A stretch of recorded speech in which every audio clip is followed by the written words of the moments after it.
Scimitar. Yo guys, what's going on? And welcome to the latest episode of Meter Burn. And we are trailing from, was it a week or 2 weeks ago? It was October 10th, the Fall Classic 2014. And right here with us, I have two really important members of that event. But before I get to that, let me introduce my co-host, Miss Katie Cujo. How are you, lady? Hey everybody, what's going on? And joining us as a random special guest is Mr. Chris Bond of PTB.org. Oh, random. What's good, everyone? So, two guests I have lined up for you today. I want to introduce Mr. L.I. Joe. Hey, yo. Who's a bit under the weather right now, but we're going to work through it. Yeah, please don't mind the sneezing, everybody. Please don't mind the sneezing. And we do have Mr. Snake Eyes, Mr. Victor of Ultra Street Fighter 4 singles at the Fall Classic. What up? Actually, yo, Brad, just make sure that door's shut. Alright, so, yo, Joe. Yo. What's going on, man? I'm good, man. I'm trying to get through. I got these tissues right here in my hand. This roll of toilet paper by my side. I'm good. That's what's so awesome about doing work or doing a show from home. Yeah, it's the best. Yeah, you kidding, Katie? I do this like every 2 weeks. What are you talking about? But hey, man. Just want to get your input on how well run and how exciting of an event TFC was in your eyes. Yeah, being a tournament organizer, we are never satisfied. I'll say that off the bat. If there's one small thing that happens or if there's one tiny hiccup, even if no one in the entire room or the entire hotel feels it, we know it happened. You know what I'm saying? Right. So we're like, oh, damn, man, we shouldn't have let this happen. It could be like the dumbest thing in the world, like not having, I don't know, like being short a table. You know what I'm saying? That we're like, oh, now it's the middle of the tournament. We got to go get a table. Like, it's gotten to the point where, my partners, especially Larry and Eric, those guys have been doing this for years. And they're like my complete, my idols, my mentors, my brothers, my fathers, my everything when it comes to this stuff. That we've gotten together, especially them, so good at it that we bring it down to that small nitty gritty stuff, and we pick at those small tiny things, to try to strive for perfection. So it could be the smallest thing, and we'll be kicking ourselves in the ass over it. You know what I'm saying? But as far as the way it was ran and run, Snake was there. I don't, from a player perspective, I think it went pretty well. I think everything was on time. The staff was good. I didn't really hear any issues when it comes to player issues or bracket issues. So I was very, very happy, man. Very happy. It was a great event. It was run really well. Things were on time. It was really good. Yeah, I have to co-sign on that. That was my first TFC, and it was ridiculous and stuff. The venue was nice, and of course, I got to give shout outs for Tony Majors for Tony Majors rekindling the arcade atmosphere. Yeah. Like Joe will co-sign on that. There's nothing like that. He knows. I will co-sign that till the day I die. Amen, brother. You guys were popping with 30 strikes, so like it may be Alpha was right down there. I was like, yo, this is CF. Yeah, straight up. That was hype in itself. And obviously, Snake did his thing there with Epidai, obviously Sanford Jibbo and stuff. Those guys did their thing for Ultra.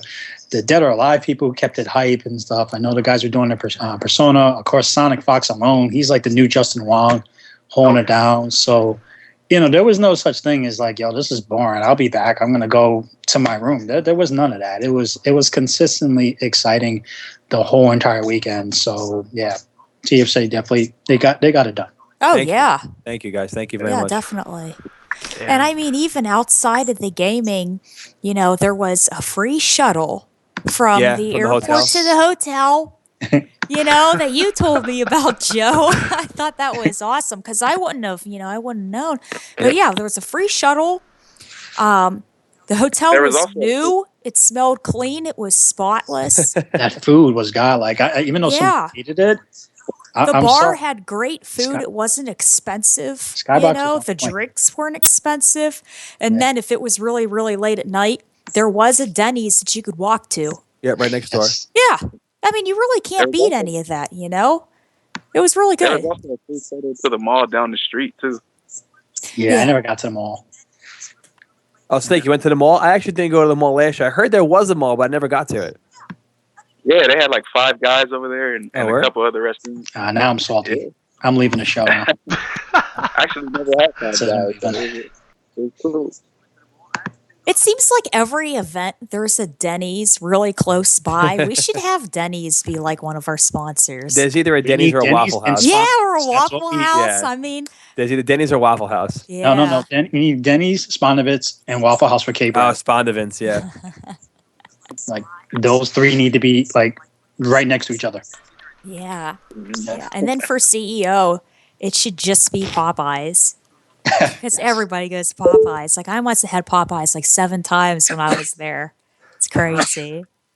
Man, you were talking about Denny's sponsors. I'm like, they already hate us enough for being there jam-packed at 4 o'clock in the damn morning. Nah, they appreciate our business, man. We kept their pockets going. Yeah. That was fun. We made them happy. And I know Fort Wu liked it because he loves spaghetti. So yeah.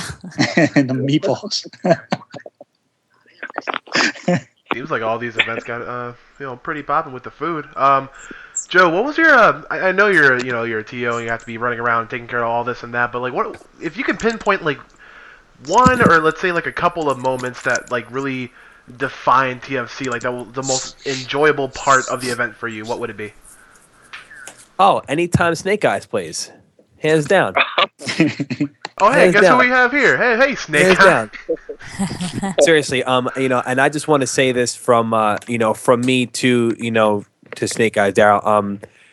I've met him a couple of times, man, and just being around him and like having him in the room, like when he plays, when he wins or he loses, he has that same. He kind of reminds me of like me, like win or lose, you always have that same cheerful expression on, like you're just happy to be doing what you're doing, man, and whether you win or lose, you have this great aura, about him and stuff like that. And just to see him play and see him do so well with Geep and have to struggle through these bad matchups that I don't think they're as bad as they used to be, but they're still bad. I'll still give it to you. They're still bad. But, just having him there, and like watching him play and win, and I don't care that he's from the West Coast. I'm not a hater, you know what I'm saying? Mm-hmm. West Coast comes, they do their thing usually. I'm not like, oh, East Coast should have won or whatever. No, man, he came out, he did his thing, he played well, he holds himself well. He's a great figure to the community. So having him around and winning and playing Pepper Die, that was there for me for sure. That was the match. That really was. Yeah, that was really exciting. Because I know people are like, oh, Pepper Die's gonna win, and it was just like it went either way, and it was just.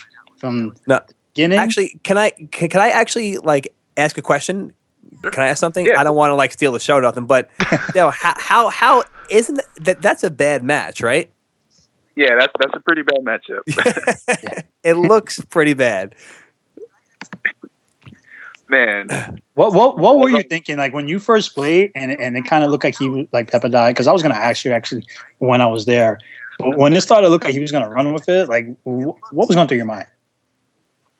Well, I've played against iPeru and Spabrock before, but this guy Pepe, he's like on a whole different level. Yeah. I was trying to figure out like, what his mindset was and what he wanted to do, like what positions he wanted to get in, and it just felt like the whole entire time he was trying to do the same exact thing.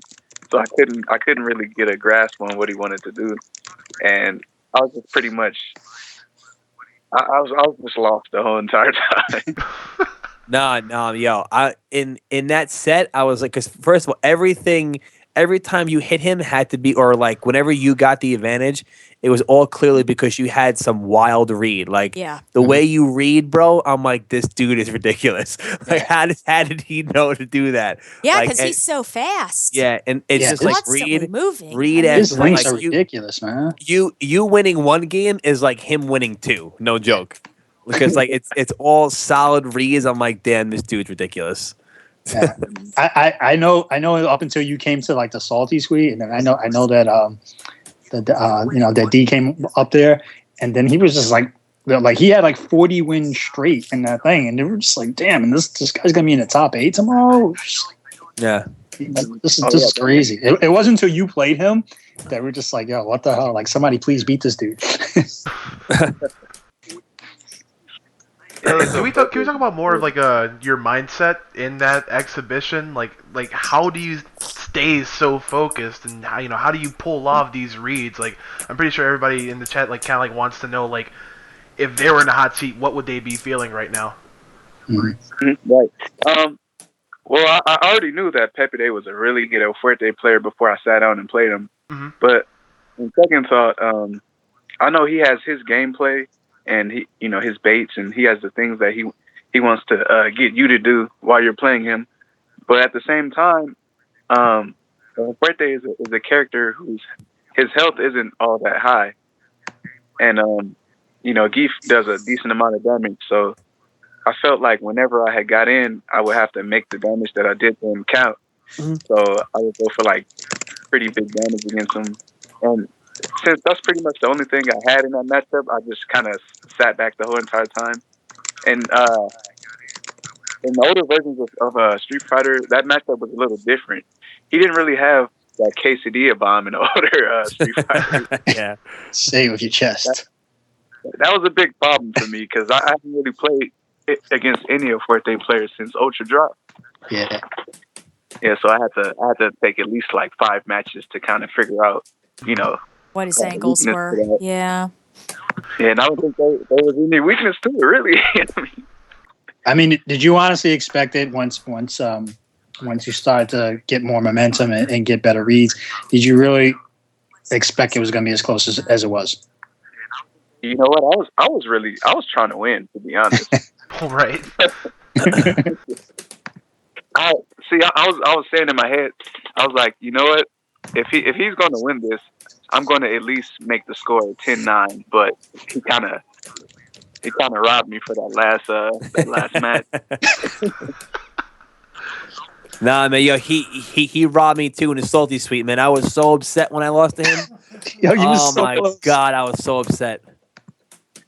You held your composure well. I was just like, yo, Joe, what's going on? Oh, man, I was so upset. It was down to the wire. I was just like, yo, what's going on? Oh, my God, he got red. He backdashed. I did ultra. I'm like, why did that not hit?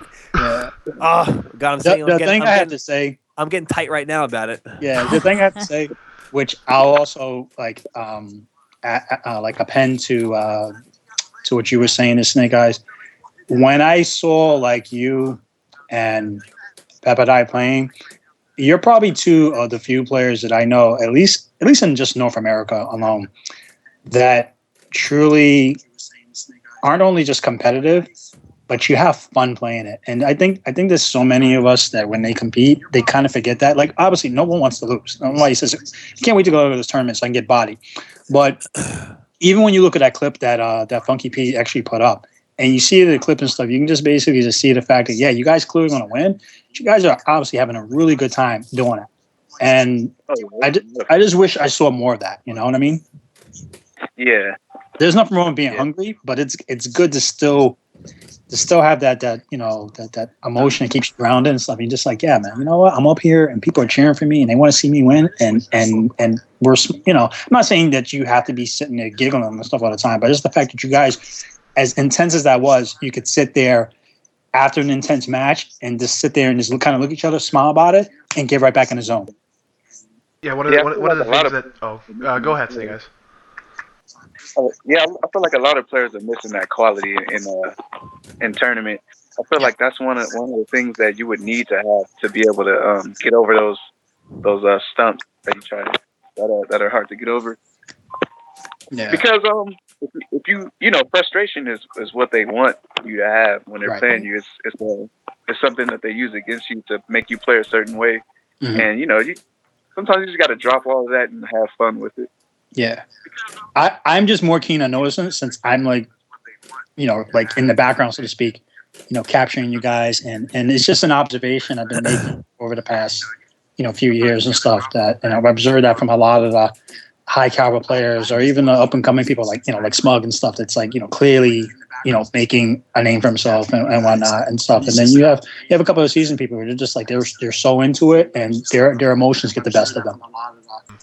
Mm-hmm. It's a lot of the new blood that's like, they're really young and eager, so of course they want to win, and then like they get get so into the game that they start making these mistakes and they start tripping themselves up over it. Yeah.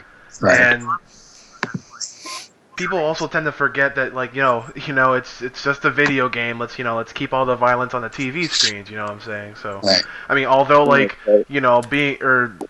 people exhibiting them being like salty or this sort of rage, I mean, it might be seen as like like a crowd going kind of thing, but honestly, it isn't. It's not what the spectator sport is about.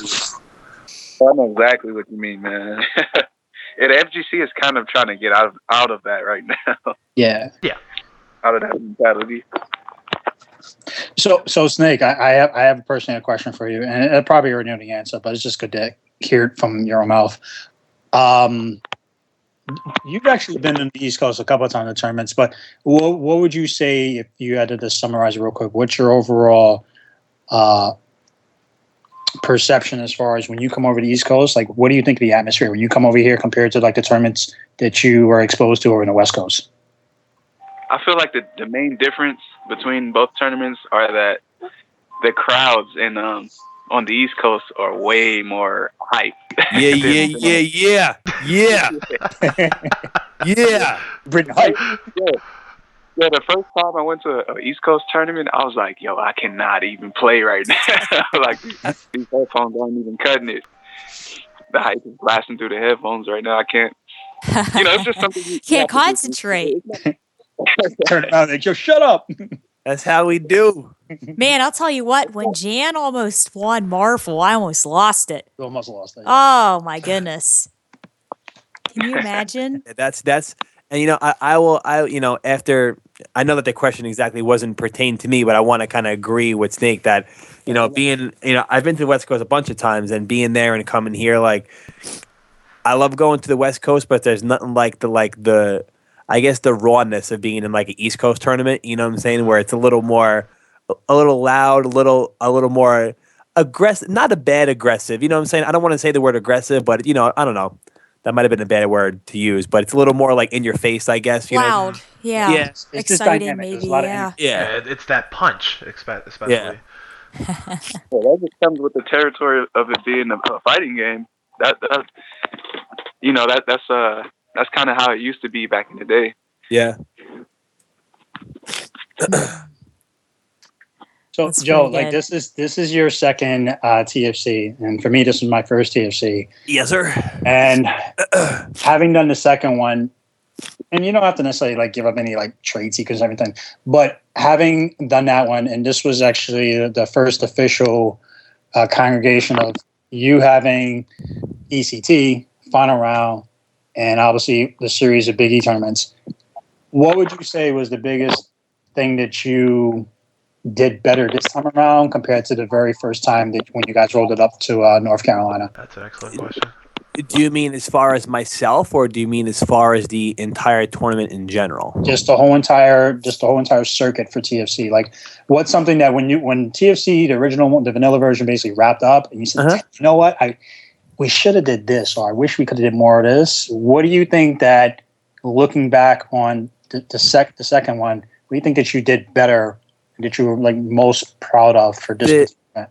The first thing I will say that we did is, obviously we always listen to everyone. Unfortunately, there's always going to be complaints. Someone's going to have something to say about whatever, and that just comes with the territory. So we have to know how to take it and whatever. But last year, last year there was we had a couple of situations where there were a couple of complaints of people not having casual setups, so we had to make sure we left a couple of casuals open. I mean, like, we just really paid attention to the people, what they wanted, and what would make their experience better. And one of the things was, need a couple of casuals. We also didn't really have we didn't have any crazy exhibition, you know what I'm saying, like we did this year. And that's one thing that I'm really big on. And I'm going to say where that came from. That came from Sensation in 2008 when Bartlett actually he started doing these events, and he was the first one to, I don't want to say the first one, but to have like this tournament where the West Coast came out and they were going to be like premier matches. It was hyped up kind of like a pay-per-view kind of sort of thing. Right. And this was back when Street Fighter 4. I remember we played Street Fighter 4 on a board. Someone owned an arcade board, and we played the matches on one arcade board at this tournament. And he was real big into that, and I took it from that. I think it's a great look for a tournament to have those high caliber exhibition matches, and this way people are hyped up because it kind of separates the days. You have Saturday, where it's usually like the main tournament day, and then you have some nice solid exhibitions, so everyone's hyped for Saturday night, and everyone's going to be hyped for Sunday because of top 8. So it kind of breaks the event down very well and gives people something to look forward to and things like that. But so those are the two things that we really were kind of lacking last year that we made sure we got on the ball this year. Well, and bringing in Pepe Day. Oh yeah, exactly. That's that's huge. That's huge. You're flying someone in halfway across the world. That I don't want to take credit for. That was actually all done through our Kappa. Oh, okay. Yes. Okay. Yeah, well, we didn't. I think that's great. Then everyone must have probably donated in. Yeah. The entire board was donating apparently to have him come down, which is real cool. It shows that we do have a common ground. We do have a purpose. It's not like we're all out to get each other, and what I'm saying, we all do have something in common, and it's just to enjoy this stuff. And that was it. It was a great look by them, so I'm very appreciative of that. And he's really down to earth. He's probably one of the few. Not saying other people aren't, but as far as all the players I met international scene, that guy was definitely the most. Yeah, he was very cool, man. Very cool. Really, really cool player, and very, very passionate. Oh yeah. Yeah, you can see that. Speaking of being a TO and wanting to make everything as tight knit and as enjoyable as possible. Now, for the Fall Classic, you guys like to host like pretty much almost every contemporary fighting game like under the sun. Like from like Street Fighter to like Project M, Soul Calibur 5, Under Night in Birth. Oh yeah, they even had what's that under the Under Night in Birth. Yeah. So how do you? I think Arturo won that too. Did he? With Hilda? I think right? he did. He definitely got second. I'm not sure if he got second or first. I think Sonic Fox might have beat him. I'm not sure. Oh, okay. No, I could be wrong. Art was definitely in top 3. I know that for sure. Unio. But the question I was going to ask is, how do you find the right amount of staff to make sure all of these games are run at a on a tight ship and 2 just like on time basically. And in all honesty, man, it comes down to years of experience and the years of messing up and knowing what to do. And if you have X amount of people, matches usually run, if it goes straight to a round each every single time, it's about 10 minutes a game. So you do basic math and stuff like that, times it by systems, how many people you think you're going to have. And these are some of the things that I know we were talking about before the show, the things that people don't get when it comes to running tournaments. That you have to do all that stuff. You have to be like, all right, if we have this amount of people and a match lasts this long, it can go down, let's say 99 seconds ends every single round. Worst case scenario. Right. So you do the math, you say, all right, that's 10. So you have 10. If you have one bracket, how many TVs do you need? What do you need? And stuff like that. But, it just comes down to the experience of me messing up. And I'll admit it, it comes down to me not doing the right, trying to do the right thing, but not getting it right there in East Coast Throwdown 1, 2, and 3. They weren't the best ran tournaments, but we tried our best, and we tried every single year. 4 or 5, and so everything else has been pretty much on point. But that's because we learn from the mistakes, and then I have obviously Eric and Larry, who are the gods of this coast when it comes to running events. Those dudes have it down to a science also. So a little bit of a little bit of them, a little bit of me. We all come together. We work in the middle, and also a crazy staff. Like you said, there's a lot of the staff is all community. Like all those dudes that do the combat network. Those are all just guys that have a passion for it. What I'm saying, that want to get their games out and want to play their games and make sure other people get to watch too. Then you have all the guys who are running brackets. It's all just volunteers who want to be a part of something and they want to be a part of TFC or be a part of final round or be a part of any West Coast tournament. It just makes people feel, like they're in like it. they They're not belong. just exactly. They Yeah. belong to something Yeah. bigger and Exactly. something that's There's a bigger picture. producing something good. So if you could take one thing from this tournament, TFC 2014, and as something to improve on for the next time you do a tournament, what would that be? I can tell you, I know my faults as what I could have done better, and I'm sure a lot of the people would agree. I think that me personally could have pushed the event a lot more. And, got the word around, maybe got a couple of more people from West Coast, maybe set up another exhibition or something like that. But unfortunately, I recently got a new job. Not a new job. I still work in the same spot, but I got new responsibilities. I recently became like a full-blown manager, so I got all these crazy things going on, and my phone rings all day long. I just got a text 20 minutes ago about someone in the store, and I'm 40 miles away from the store, so I'm trying to fix that up, but at least by now, I'll be settled into my job role where I'll be able to concentrate a lot more on TFC and bring in some other stuff, like I said. And by no means was the tournament rushed.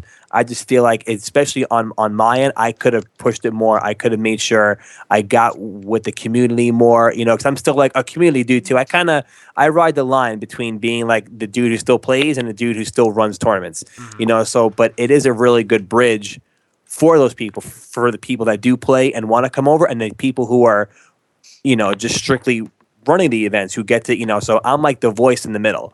You know what I'm saying? So, that would be my thing that I know I could have done that I will 100% do next year, and hopefully we'll get a couple of good things planned, and I can talk to some players, whether it be Japan or California, maybe do some other exhibitions and stuff. But that's my personal gripe with myself that I know I could have done better, that I will certainly bring to the table next year. Well, yeah, I mean, those are some of the good things, and then some of the things that that you can control and work on for next time.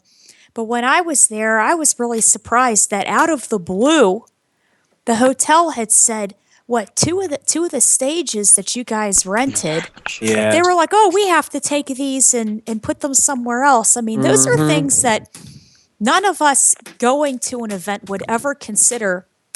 Can you imagine 2 streaming stations where the setups are suddenly in the middle of the day being taken down because the hotel just mysteriously says, hey, you know what, we need to put it in a room because there's a wedding or something else. What they claimed was that it was a contractual thing, but it's like, I look at it as like, okay, that's a clear miscommunication. That's right, because they sign up for this a year ahead of time. Yeah. So yeah, I was disappointed. I mean, that was one of the side things. Like, I personally had very little complaints. When I saw that, I was just like, really? Okay. Yeah, it's like she just said, it's unfortunately something that we can't control, right. But we tried to do the best of it. I made sure that the stages were moved as quickly, and there was no games being played, and right, and to make everything sure stayed that on time. Sure that nothing, that things were still running. It wasn't like going to be this whole, all right, everybody stop, let's get this done. No, we just took a small team. The hotel guys, I mean, granted, it kind of sucked that, we kind of got thrown into that, but the staff in the hotel was actually phenomenal. Yeah, that's they were absolutely phenomenal. Whatever we needed, whatever we asked, they were on point. No problem. We got it. So they helped break the stuff down. We took the screens off the stage, put some tables in the spot, made sure they had like a nice tablecloth over, so it didn't look all shanty. A little random wooden table in the middle of the floor and stuff like that. But yeah, it's the things like that will add up, that could affect the tournament, that could affect one person's experience. One person's bad experience turns into, almost 200 when he goes online and says that he had a bad experience because he was playing a match and they stopped his match or whatever. Someone hit him on accident moving a stage, and all the different stupid possibilities that could have happened to somebody during that small period of time. That affects a whole wide range of people. The internet is a extremely powerful thing. Yeah, speaking about a whole wide range of people, Whenever I think of, what people play on, I think of like arcade sticks, because a wide range of us use arcade sticks. And, you've got Smug and Daryl, and they're all on the pad. So how about that? That's another pad player that wins a major. They're for God's sakes, Evo was won by a pad player. Yeah, that's right. Yeah, so I mean, heck, this is like the year of the handheld controller. Crazy. It's these guys' times, man.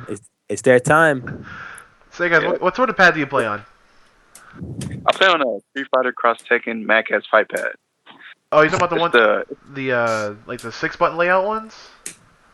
Yeah, those, but they're like the mini version. They're a little bit smaller than the round 1 edition, the ones that first came out. Yeah.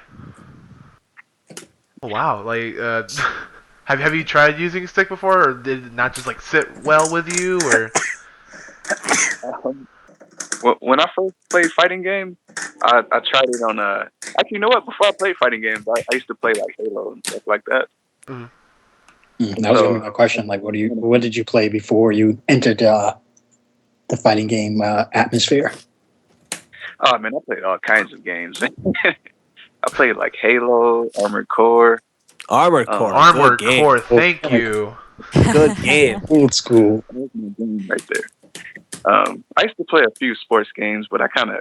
I don't really like them too much anymore. Mm-hmm. And so since I used to play pad on those old games, I just kind of converted over to playing Street Fighter on like a regular Xbox pad.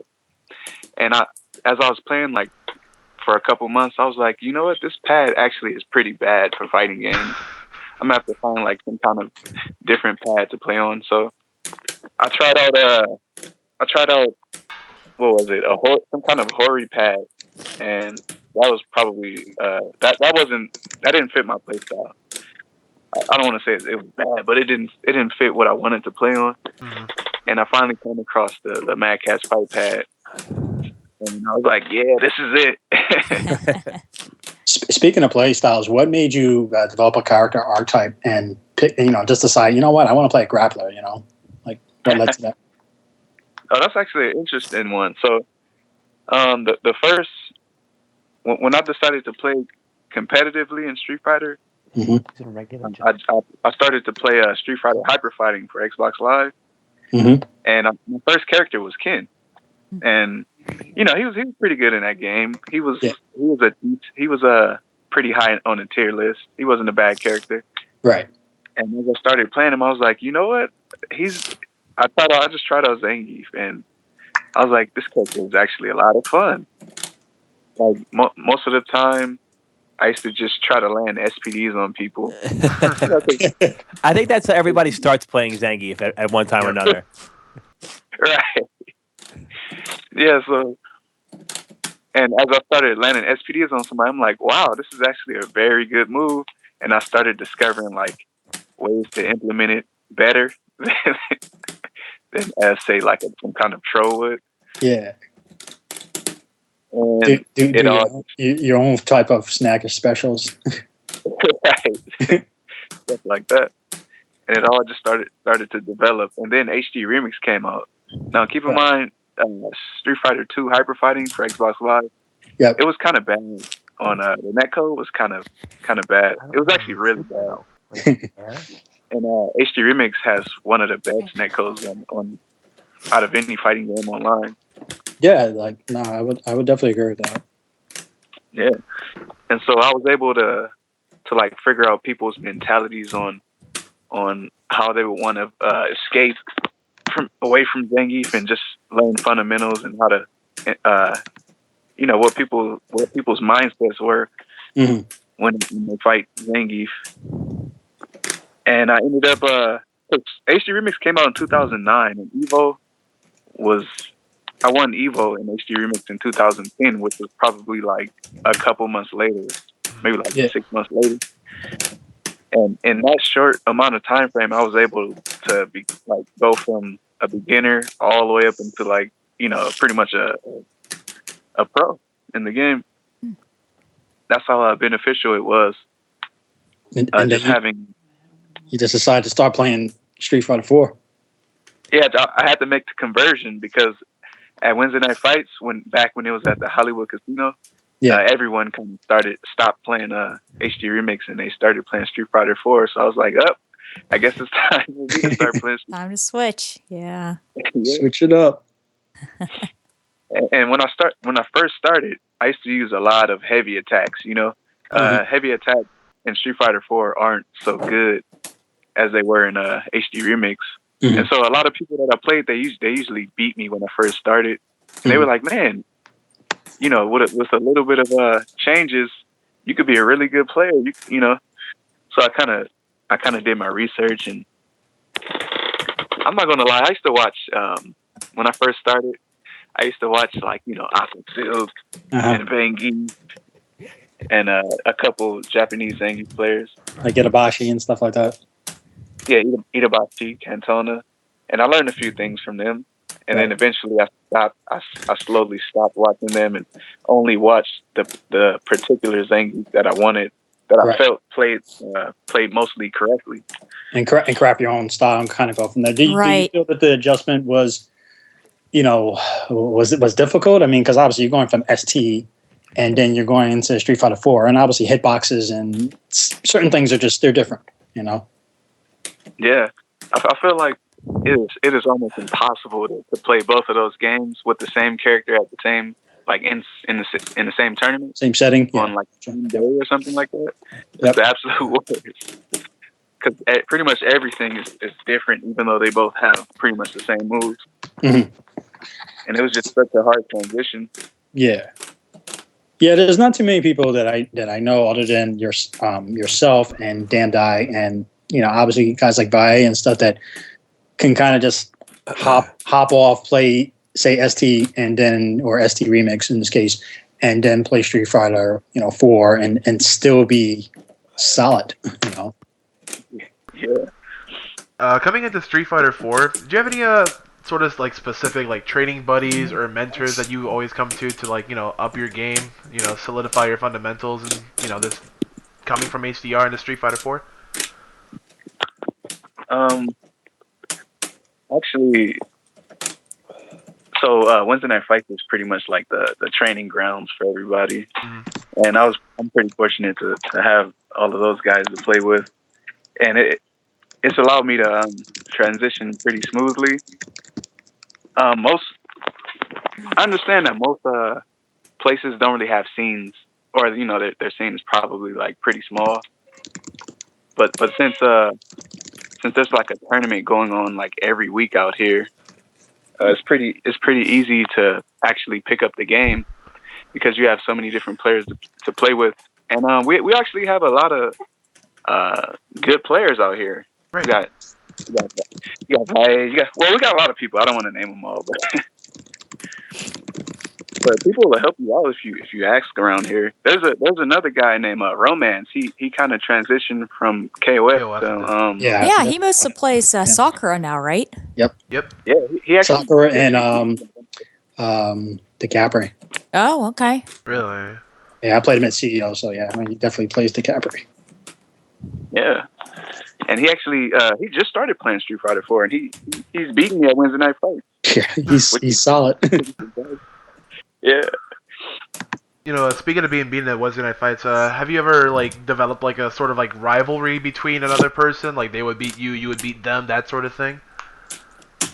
At one point, it was Online Tony that I had that kind of thing going on with, and then he stopped going to Wednesday Night. No, Ultra came out, and his character got nerfed, and then he just kind of stopped coming to Wednesday Night Fights. Yeah. I felt like at one point in time it was going to be Chris Katarian. Oh, the Ken player. The Ken player, yeah, but he, I don't know. I don't know what it is. At one point he used to beat me a good amount of times, but he kind of, I think he gets like scared or something when he plays me. I'm not sure. Oh, Geef is scary, man. Yeah, Geef does a lot of damage. Green hand, you get grabbed, and then it's like, yo, where's my health? Yeah. Nobody wants to deal with that. You've got the dizzy factor too. He got a scary character, man. Nobody wants to get grabbed by that dude. Nope. They don't want that. That's probably a part. And plus, he protects the skies now. Aqua Soka is like proof of that stuff when he used to play a lot. They don't want that. I kind of had to take that snackish special from him. Yeah, they that when they gave him that ultra, it was just like that changed the dynamic so much because like people just used to jump in on him so much, and then once they gave that to him, it was like that really forced people to respect a whole lot more because he was like, nah, man, like come over here. I can't DP him. That's crazy, man. What do you mean I can't DP him? Yeah, like Chun does like spinning bird kicks, and it's like, oh, it's airborne active. Thanks. You just get grabbed. It's like, yo, you had to hold that. Yeah, he's scary.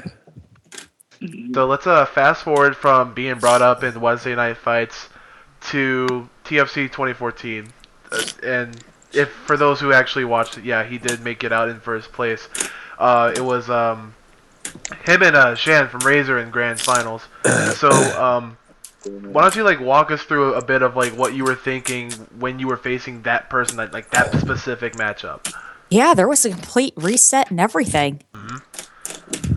Well, me and Sin, we had dinner the night before we had to play, and he was like, "Yeah, man, when I don't know how to beat you, I hate Zangief."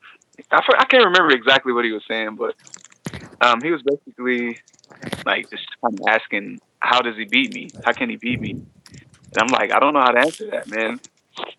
I wish I could give you an answer to that, but I don't know." And he was like I'll tell you Sunday night how to beat me.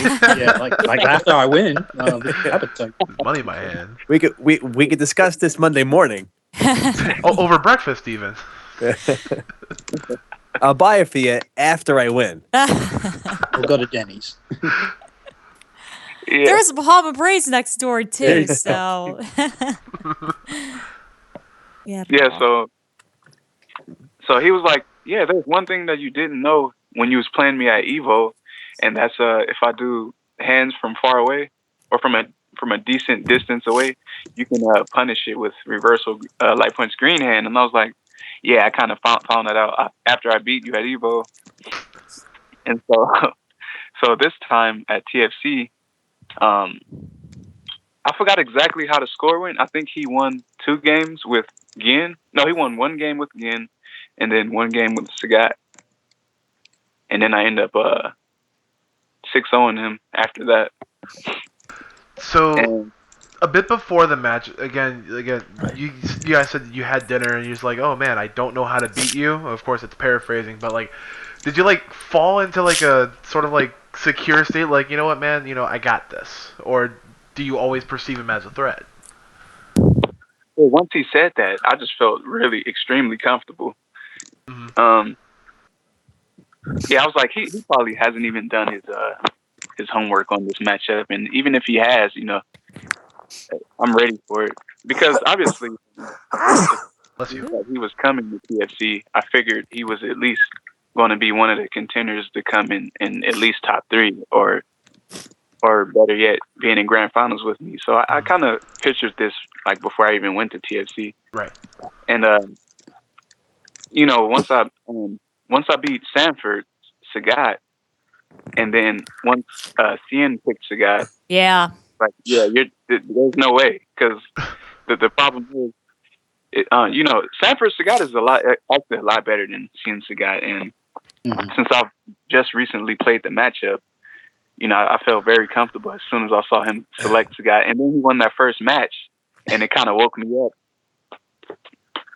It kind of woke me up. Poison too, didn't he? In when he reset the bracket, yeah. His Sagat was definitely like better and stuff, but it was like when he did that, I was like, "Wait, what?" Right. This isn't real. And then he won. I was like, "Yo, he just won." So you guys picking pocket characters now? It was just like but a pocket poison though. Yeah.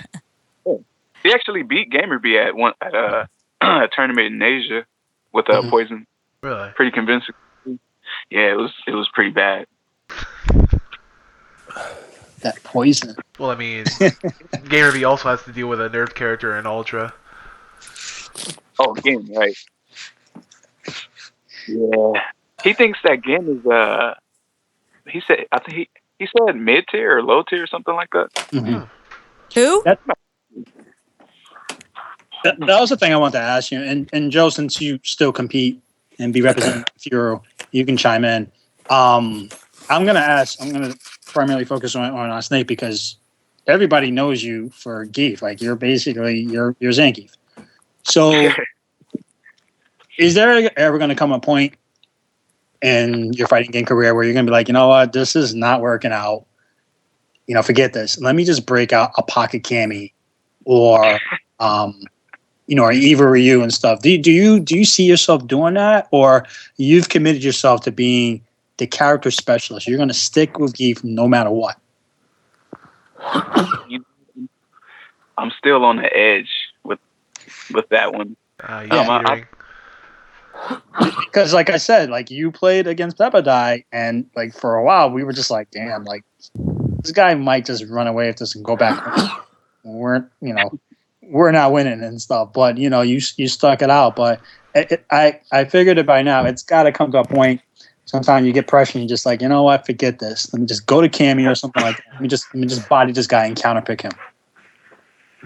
One thing I would like to do before I come to the conclusion of doing something like that would be to write down a specific way that I've been playing against a certain character.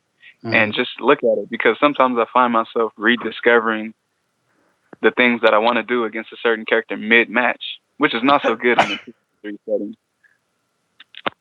And I just feel like that's something that I should try, because it's kind of hard to remember 44 different matchups. I hear you, man. Yeah, so I feel like that'd be something that would be pretty good to do before I do that. But I do have a lot of pocket characters. I have a few characters for Sagat in case they're on like Bonchan's level or something like that. Right. Yeah. So I mean, I guess I can be considered as a character specialist, but if it was something that was, if I'm in like grand finals, then I guess I would have to pick someone else. If I had if I had no other choice and I knew I was going to lose. Yeah, because I know in Japan, like they're starting to get exposed to our style, and they've said on numerous occasions, look, we like the way you guys do the things here. Over there, the tournament structure is different. It's usually character lock or something like that, or it's like it's one and done. There's none of this, best 2 out of 3 business. It's like, oh, you lost? Well, see you next game. And that's it. Kind of rough. Yeah. So, you're like, damn, man, I got to really bring my A game. But I figured and stuff that by now you're probably just like, you know what? Eventually somebody's just going to come in. I'm going to play him. They're going to, keep beating me. Let's say like it's Smug, for example. And just like, I can't keep this dude off me. And I need to control space better. So I don't think Geef is equipped to do that. Let me just pick this character and just be done with him because I got to win. That's probably the best mentality if you can be good with those alternate characters. Right. I feel like that's the top. The best way to play to me is, it might not be all too prideful, but like Sanford said, pick a top tier. Pick a top tier. Yeah. Exactly. That's the best way. I think though, I mean, I know for me, but when you start playing and you're at one of those moments where it's an extremely stressful moment, I have a feeling that we revert to the character that we play the most, So if I'm playing some other character other than Vega, then I'll start thinking intense situations, I'll even try to do a Vega combo and I'm thinking, I'm not playing that character, you kind of go back to, do you know what I mean? Yeah, I go through it stuff. Yeah. Yeah, that's the thing with Street Fighter 4. The game has so much depth to it that there's no simple counter picks. There's only a few. Well, there used to be a few simple counter picks, like say, Zangief Sagat or Blanca T-Hawk. Mm-hmm. Those are bad matchups where you don't need to really know anything for you to win. Right. But there are some bad matchups where you at least have to know, a few option selects or some kind of spacing. So as Street Fighter 4 keeps going on, certain matchups keep getting more depth added to them, and they're becoming like more balanced. The game has changed so much in the several iterations and tweaks that they've basically done, and it's like every time Capcom goes in and says, okay, let's do this, and like they're about to roll out Omega Edition and stuff like that, which is really going to add a whole lot of spice and basically just make it Rainbow Edition and stuff for Street Fighter 4.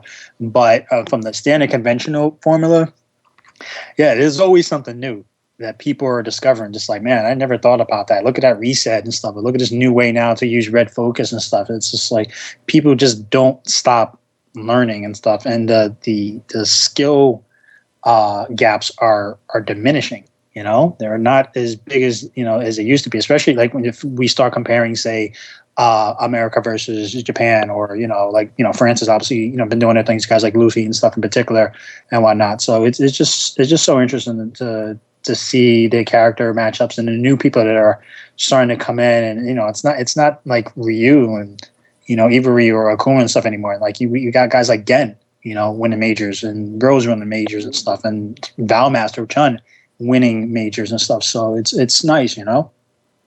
Yes, that's what I love about it. No other fighting games really have things like Street Fighter 4 does. You have a different character winning Evo every year. Yes, true. Yeah. And I like that. I honestly like seeing that. Yeah, and since Ultra, hell, even AE 2012, we've been seeing a lot of diverse top 16, top 8. We haven't seen one C Viper in the top 8. Not for not TFC. We haven't seen Cammy. Cammy got 9th place. Yeah. Yeah. Yeah. I honestly do like that. I like to see diversity because it keeps us on our toes, and it's just like, honestly, if you would have came out when we went to those, everybody watched and saw Evo, you know what, Rose is going to win. And if you said that probably 2 years ago, you'd be laughed at. They're like, yeah, right. Rose is not winning. And then you say this is going to go down in 2014, you just be like, nah, Rose is, she's got buffs, but it's just, she's not the first person you would think of. Right, not at all. Yeah, I would have thought Yun. It's just like, come on. Yeah. Oh, my. I would have pegged either Ryu or Yun or, even freaking Hakan, because Infiltration just comes in and just does his pocket characters. I mean, it just breaks out his secondaries and just be like, nope, get bopped and stuff, and then he goes back to his primaries and stuff, It's just like, it's crazy. Yeah. And speaking about, learning about different aspects, nuances of the game, who would have thought you could play El Fuerte where he's constantly running like that? I never would have thought, you could do something like that. He's it's crazy. Always moving, Katie. Huh? He was always moving, like in a salty sweep. I was like watching him, like, just not stop. He just keeps moving. And we lost track. We lost track basically how many times he kept hitting everybody with the quesadilla bomb, because Jax just kept like saying, save your chest and stuff. And it's just like, yo, how many times is this guy going to do that? Like, it was just non-stop. Yeah, he was. Yeah, I've never played against a Fuerte player that plays footsies with that tortilla propeller. Yeah. That's pretty and then Link, like crispy Links, and then just body you, and then you're just like, oh, I'm dead. Okay. Yeah. To be honest, before I played him, I saw a little bit of his movement, and I was like, all right, I can tell he knows how to play with El Fuerte really well, because just look at the way he's controlling the character. He's not walking. He's using his run to change his position. Yeah. And when he starts doing that, you don't know where he's at on the screen. Like, your spacing gets messed up. You don't know when the SPD, you don't know when he's going to jump. It seems like you can't play traditional Street Fighter footsies with something like that. No. It's like the traditional rules are broken. Yeah. Vi even mentioned that at one point. He was just like, you, especially with this type of game, conventional fundamentals is not enough. Yeah. Yeah, I've had to learn it the hard way. I'm just like, okay, like, I understand the metagame in older games, but if I try to just do that alone, I get bodied. because you have to do setups and actually have some level of randomness. You have to. Yeah. Because what Pepe Day likes to do, he likes to make you believe that you should play crazy like he is, but then he punishes you for it. So then he makes you go back to playing fundamentally, and then you can't. Yeah. He gets in your head, man, if you let him. And just like, oh, why am I dying and stuff? Yeah. I played him in a 1st to 3, and the first round I lost because I played that whole, I was going to try to keep my footing and keep on the ground and stay in my Vega air spacing. Right. And I lost. He just ran all over the place. So then I thought, oh man, you know what? I'm just going to jump off the walls and just freaking play like a nut. And I won a round. I was really excited. But then when he realized, he's like, okay, well now, he just was screwing up on my charge times and stuff. And then I lost all the other matches after that. But yeah, it makes you think if you play, real crazy too, then he just knows how to pick that apart. He's really good. He does. Mm-hmm. Yeah, he knows stuff. He'll stop you from pressing buttons too with a meaty quesadilla bomb on your wake up. Yeah. Where is he from? He's from Tokyo. What's that? I think Tokyo. I'm not sure. I would have to check with Holland and ask him. That's some pretty crazy stuff. I'm sorry to have to end such an abrupt, in such an abrupt way, but we are heading past our time here.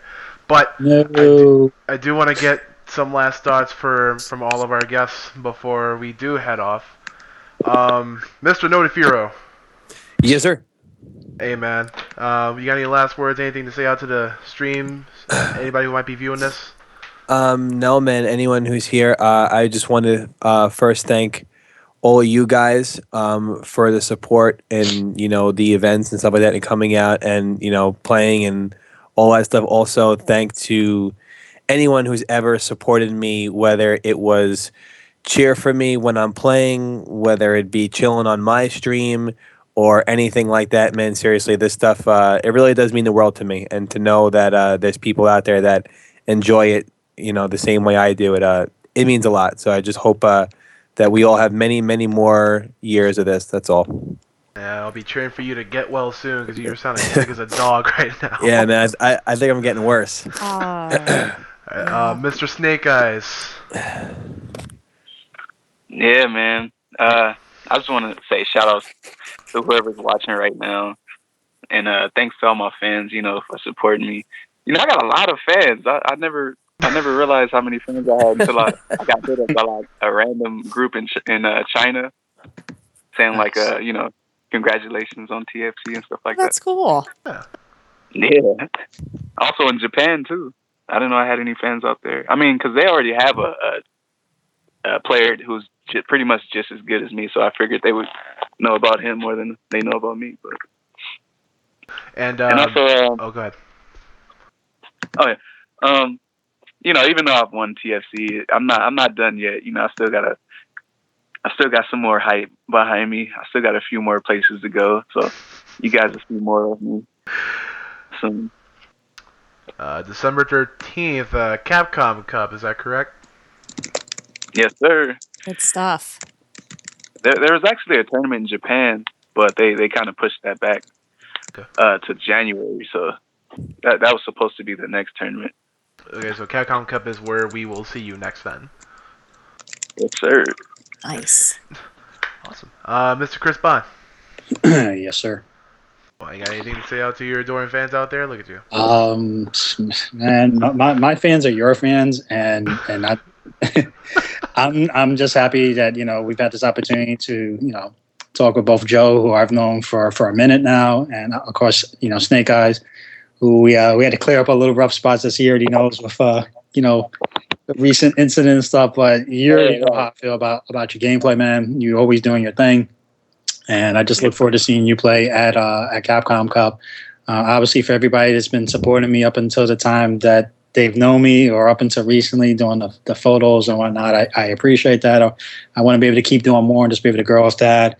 And of course, you guys will see me at a future major. You guys already know. Yeah, I was meaning to clear that up. Oh, go ahead, Snake Eyes. I'm sorry to cut you off. Yeah, so basically, like, what was it? Almost a month ago, or maybe like a few weeks ago. One of the directors of Esports Max kind of put out their own words. Yeah. He's basically saying, because it was basically a voting system where I pretty much got 10s across the board. Yeah, and I dropped the ball because I thought I had the list if you wanted, and right. and that was my bad because I didn't properly proofread it, and I was like, yo, where's my vote? And it's like, yo, you didn't send that. I'm like, what? Right, they kind of had some of your votes misrepresented. Yeah. It was on my end, but because I actually had two lists, and I was, and we've like since hashed that out, but it was my impression when I first did it. I had sent out like the official correct list. I just sent it off. I'm like, yeah, we're good. And I hadn't been checking my emails. He had been sending them out apparently. So like, I wasn't trying to throw him on the bus, but it was just like, as I explained the way it was worded. And I already like let him know. I was like, yeah, the way you presented it, I got your position, but the way other people in the scene took it was that I was thrown on the bus, and then I look like an asshole. So, it was really awkward. Yep. But hey, glad to hear that you guys got all that cleared up. Yes. And we're back to our regularly scheduled program with just playing games and enjoying what we like. That's what the FTC is all about. Speaking about playing games, Bobby is definitely going to Youmacon. I may be going to Youmacon. I wish I would go to Youmacon. If I do a pledge, somebody will fly me out there, and then I can go to Youmacon too. Detroit Rock City. Me. Yeah, go fund me. Yeah, go fly me out. Even if it's for one day. Yeah, there was actually a time when I was going to debate. Well, not debate. I thought about doing it. I just don't have it in me to. I was going to be sponsored by the stream, and the stream was going to send me. I forgot where they wanted to send me when I used to stream a lot. I think it was like California. They were like, "Yeah, man, just start a donation thing. If everyone puts in $1, you'll go to California." Yeah, and I'm like, "Nah, man, I can't do that. If I can't get it by my own worth or a company, we come to an agreement. They're flying me out. I can't." Even though I appreciate the support, I'm sure. Oh yeah, absolutely. I don't know. I just never felt like I don't know. Yeah, I can't. That's just me. Yeah, a lot of people view that as a different way. People sort of have a code about it, which I understand. But people who do take advantage of it, it's if people support them, that's good for them. You know what I'm saying? Yeah. I'm all for anyone being able to get the support. It's just like a personal thing, like within me. I don't like when my girlfriend buys me shoes. I'm like, what are you doing? I don't want shoes. She might have good taste in shoes, Joe. She does. I'm just saying, like I don't really want shoes, babe. I don't really need another watch. I swear. Take it back. I don't need it. I don't really need it. Oh, man, just buy me more pink sweaters. Yeah, just feed me. That's all I ask. Yeah. Food. That's good. Katie, you got anything else to add before we head off here? That's about it. I mean, it was a great show. Yeah. Thank you, Joe and Daryl. Thank you. Thank you for coming on, guys. Thank you. Yeah, man. Yes, I would like to thank Mr. Snake Eyes and Mr. L.I. Joe for hanging out with us in this episode of Meet or Burn. I'd also like to thank the many viewers, the many stream spectators, monsters, whatever you guys like to be called these days. The stream warriors. Stream warriors. I'm sorry, a la IFC Yipes, to come here and just chill with us and talk about TFC. Our next session will be. It's always the first and third Tuesdays of each month. So our next session will be on November 4th, and we'll be sure to have a great show for you, as we do always. If you want to view this again, or if you want to get your friends into it, hint, hint, wink, wink, you're more than welcome to wait until I upload the YouTube archive, which I do the following day when I get off work. So you'll expect to see it around mid-afternoon tomorrow. Yep, and you can go right on our website at putthatback.org/meter Meter-Burn. So we'll give you the link, and you guys can check out not only this episode but previous episodes that you may have missed. And that's great. I'll be sure to have everybody's social media contacts in the descriptions when I do upload them. So please be sure to give everybody else a follow here. Miss Katie Cujo at Cujo_Katie on Twitter. Mr. This is Li Joe on Twitter, and Bonism on Twitter as well. Snake Eyes, do you have a Twitter? Yeah, He show does. He does. That's where he got his fans. He show does. Snake_eyes_. Snake_eyes_. I'm going to be posting all these Twitter tags and links, so make sure to follow them. Make sure to support TFC, support Fighting Community, and support Notafuro, and support the very great players that we have here. These are some really special, talented players that that we bred here in our grassroots community. I mean, what else can I say? But for Miss Katie, Mr. Daryl, Li Joe, and Chris, we'll be seeing you guys next time. Thanks for sticking around, guys, and we'll see you next time. Thank you, man. Thank you. Bye. Thank you, guys.